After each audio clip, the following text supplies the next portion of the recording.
I think, I don't know what happened there, but we will start with my question that I was asking you. I did not hear the question. Because you froze, and I said, wait a minute, she's not hearing me because she's not moving. Then I saw that you had frozen. So, all right. So my question to you is simple. Not so simple, but it's my question. What is it about you or your organization and company that most people just don't understand or they miss or you think they really should hear about? I think the thing that is difficult to understand is how reliable and essential intuitive guidance is.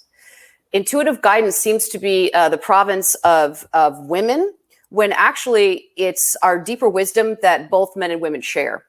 So the way that I coach my leaders and my transformational coaches, because I work with two different groups of people, is to get out of the way of the guidance that I'm fortunate enough to be in touch with and reflect back to them their blind spots or perhaps deep knowledge that they needed reassurance or affirmation about. Oh, because, stepping out of the way of that guidance has always been my challenge. And I have to wonder, how do you as a expert step out the way to allow that person to reflect back to themselves? I know that's a 10-hour question, but is there a way that you can make it easy for the step back? I mean, breathing, or is there anything like that we can do to help us step back from that? Yes. So there's a couple of things that everybody can do. And, I come from a mind-body background. I was a therapeutic yoga master instructor, so I certified teachers. And I find that meditation in general has this sort of air about it that is unfortunate because it keeps people from appreciating what's really going on. And because I only work in evidence-based practices, what's really going on in meditation is what we call attentional control or attentional direction. It's a focus tool. That's all it is.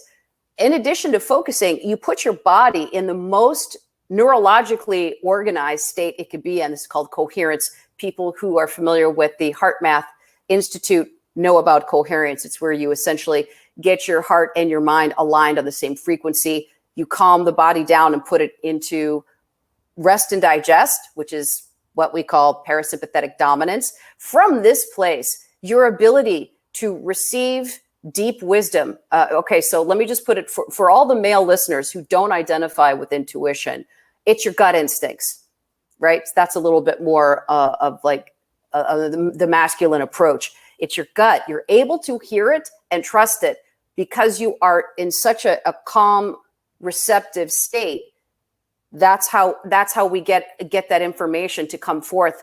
Sometimes it's just a whisper. So we need to quiet our own minds by focusing our attention. And one of the ways that I teach people to do this is a nervous system hack. And generally, I don't believe in hacking. I go deep fast with all of my clients. Right. But this particular, sometimes it's easy to have a little shortcut. The shortcut here, and follow along, just see how it goes here. Just take a deep breath and notice what's moving in your body. Right? When you take a deep breath, you can watch your shoulders move. That is an incomplete breath, and it's also in the fight or flight region. It's in the chest. This is how we breathe normally every day, shallow chest breathing. Right. Okay. This is not going to help matters much. However, if you can just keep your shoulders still and take a breath, notice where your breath goes in your body. I'm making my breath. Flex, yeah.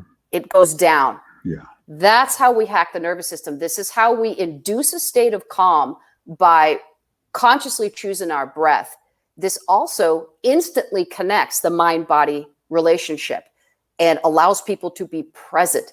And it is this presence that is the foundational piece of receiving, getting out of the way, if you will, receiving these impulses, these informational impulses. You can call it gut instinct, you call it intuition. It's all out there. It's ready to be received. We need to be receptive. So we need to get out of the way, calm the body, calm the mind, focus the mind so that that information can come up to the surface and be received. Okay. So I noticed that you drew the distinction between men and women. And that's more of a cultural thing, you think? Just more, or is it? It doesn't have anything to do with physiology or anything like that. It's just a cultural difference. Correct. Now, there is this fascinating, I'm so glad you asked this. I read this fascinating study. It was a Harvard business study.